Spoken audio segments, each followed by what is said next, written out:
मुसलमान जो हमारे देश के 200 करोड़ से भी ज्यादा आबादी है, इंडोनेशिया से सबसे ज्यादा मुसलमान इंडोनेशिया के बाद भारत में है। और बातों बातों में ये मुस्लिम्स को डिसएनफ्रेंचाइज करना, मुस्लिम्स को ये फीलिंग देना कि आपका देश नहीं है, पाकिस्तान चले जाओ, बांग्लादेश चले जाओ। क्यों पाकिस्तान जाएंगे भाई, क्यों बांग्लादेश जाएंगे? 5 बार मिट्टी में, यहाँ पे इस मिट्टी में हम रहेंगे, कहीं नहीं जाएंगे, कहीं नहीं जाएंगे। उनको जाना है वो जाए, हम कहीं नहीं जाएंगे। और वो चाहते ही है कि मुस्लिम्स को इतना डिसएनफ्रेंचाइज करे, इतना एक घर करे, इतना गेटोवाइज करे कि एक इलाके में सब मुस्लिम्स है, कहीं मुस्लिम्स को घर के टेनेंसी ना मिले, एक इलाके में एक बिल्डिंग में मुस्लिम को घर के इलाका ये नहीं मिले, मुस्लिम को जॉब नहीं मिले। जिस प्रोफेशन में मुस्लिम्स काम करते थे, धीरे धीरे उस प्रोफेशंस में उन लोग ने हस्तक्षेप लेकर लिया है। अभी आप देखिए ड्यूरिंग होली, आप देखे थे, होली में कह रहा है कि कोई मुस्लिम घर के बाहर मत जाएगा। क्यों यूपी के वर्दी पहना हुआ पुलिस ऑफिसर कोई कह सकता है कि कोई मुसलमान बाहर नहीं जा सकता है होली के दिन? आप कोई पूजा के दिन, आप कोई ईद के दिन किसी हिंदू को बोल सकते हैं कि आप बाहर मत जाइए? हो सकता है क्या? तो ये जो रेटरिक है, ये डिवाइड एंड रूल, ये बीजेपी समझ गया है कि जितना डिवाइड एंड रूल करो वो 60% हिंदूज जो है उसको एकदम एक साइड करके उनका 50% वोट से हमको जीतना है। यही उनका, there is no more fig leaf anymore. मेरा हिंदी इतना अच्छा नहीं है, पर I hope you understand what I am saying. पर अभी कोई आंखों की जो शर्म है वो भी नहीं है। जो चीज 30 साल पहले ये चुप चुप के कमरों में बोलते थे, आजकल माइक लगा के कैंपेन में खुल्लम खुल्ला बोलते, और क्या समझते? और ये सिर्फ, मैं तो कहती हूँ, ये सिर्फ मुसलमान का ड्यूटी नहीं है कि इसके खिलाफ खड़े होने का। हर right thinking person in this country has to stand up. Every right thinking country has to stand up. ये जर्मनी में ऐसे ही शुरू हुआ था। जब रोमनीज के लिए आए थे तो बोले मैं रोमनी नहीं हूँ, मैं चुप हूँ। जब पोल्स के लिए आए थे तो मैं पोलिश नहीं हूँ, मैं चुप हूँ। जब चेक के लिए आए थे तो मैं चेक हूँ, तो मैं चुप हूँ। कल आपके लिए आएंगे, कल मेरे लिए आएंगे, फिर क्या होगा? ये तो लोगों को समझना चाहिए ना। This Waqf bill is an extremely dangerous bill. ये bill in its present form ये बुलडोज करके ला तो सकते हैं, पर लाने के बाद जब ये पार्लियामेंट में आएगा, हम सब सारे पार्टीज इसका बहुत सख्त विरोध करेंगे। And we will never allow the implementation of this. We will never। आ गया है कि ये बिल सिर्फ मुस्लिम्स को डिसएनफ्रेंचाइज करने के लिए है। जो वक्फ प्रॉपर्टीज है, ये मुस्लिम्स को उनके कम्युनिटीज के थ्रू में, उनके प्रेयर्स के, उनके मस्जिद्स, उनके एरियाज, उनके halls, Muslims have given for the community, and this is something, this is sacred in law and has to be protected. इस बिल क्या कर रहा है? The main thing is, इस bill is drawing a line कि आज से, जब से ये बिल अमेंडमेंट पास हो जाएगा, अब से कोई वक्फ प्रॉपर्टी नहीं रहेगा। हर वक्फ प्रॉपर्टी को नई तरह से फिर जाके कोई भी डीएम, कोई भी डीसी उसको कुछ बना सकता है। तो ये जमीन, मुसलमानों का जमीन हड़पने का एक प्लॉय के अलावा और कुछ नहीं है। ये साफ सुथरा कहना चाहिए, ये साफ चदरा बोलना चाहिए। और एक चीज जो है, इन लोग कह रहे हैं कि वक्फ बोर्ड में वो नॉन मुस्लिम्स ले रहे।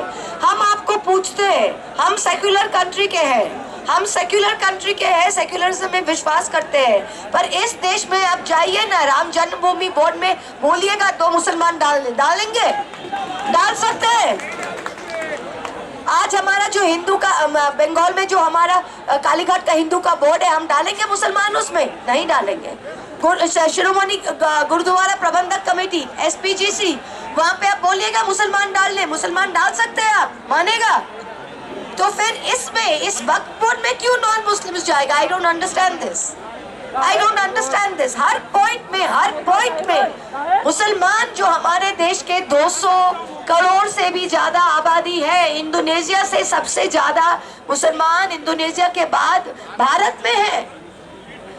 और बातों बातों में ये मुस्लिम्स को डिसएनफ्रेंचाइज करना, मुस्लिम्स को ये फीलिंग देना कि आपका देश नहीं है, पाकिस्तान चले जाओ, बांग्लादेश चले जाओ। क्यों पाकिस्तान जाएंगे भाई, क्यों बांग्लादेश जाएंगे? 5 बार मिट्टी में, यहाँ पे इस मिट्टी में हम रहेंगे, कहीं नहीं जाएंगे, कहीं नहीं जाएंगे। उनको जाना है वो जाए, हम कहीं नहीं जाएंगे। और वो चाहते ही है कि मुस्लिम्स को इतना डिसएनफ्रेंचाइज करे, इतना एक घर करे, इतना गेटोआइज करे कि एक इलाके में सब मुस्लिम्स है, कहीं मुस्लिम्स को घर के टेनेंसी ना मिले, एक इलाके में एक बिल्डिंग में मुस्लिम को घर के इलाका ये नहीं मिले, मुस्लिम को जॉब नहीं मिले। जिस प्रोफेशन में मुस्लिम्स काम करते थे, धीरे धीरे उस प्रोफेशंस में उन लोग ने हस्तक्षेप लेकर लिया है। अभी आप देखिए ड्यूरिंग होली, आप देखे थे होली में कह रहा है कि कोई मुस्लिम घर के बाहर मत जाएगा। क्यों यूपी के वर्दी पहना हुआ पुलिस ऑफिसर कोई कह सकता है कि कोई मुसलमान बाहर नहीं जा सकता है होली के दिन? हाँ, आप कोई पूजा के दिन, आप कोई ईद के दिन किसी हिंदू को बोल सकते हैं कि आप बाहर मत जाइए? हो सकता है क्या? तो ये जो रेटरिक है, ये डिवाइड एंड रूल, ये बीजेपी समझ गया है कि जितना डिवाइड एंड रूल करो वो 60% हिंदूज जो है उसको एकदम एक साइड करके उनका 50% वोट से हमको जीतना है। यही उनका, there is no more fig leaf anymore. मेरा हिंदी इतना अच्छा नहीं है, पर I hope you understand what I am saying. पर अभी कोई आंखों की जो शर्म है वो भी नहीं है। जो चीज 30 साल पहले ये चुप चुप के कमरों में बोलते थे, आजकल माइक लगा के कैंपेन में खुल्लम खुल्ला बोलते, और क्या समझते? और ये सिर्फ, मैं तो कहती हूँ, ये सिर्फ मुसलमान का ड्यूटी नहीं है कि इसके खिलाफ खड़े होने का। हर right thinking person in this country has to stand up. Every right thinking country has to stand up. ये जर्मनी में ऐसे ही शुरू हुआ था। जब रोमनीज के लिए आए थे तो बोले मैं रोमनी नहीं हूँ, मैं चुप हूँ।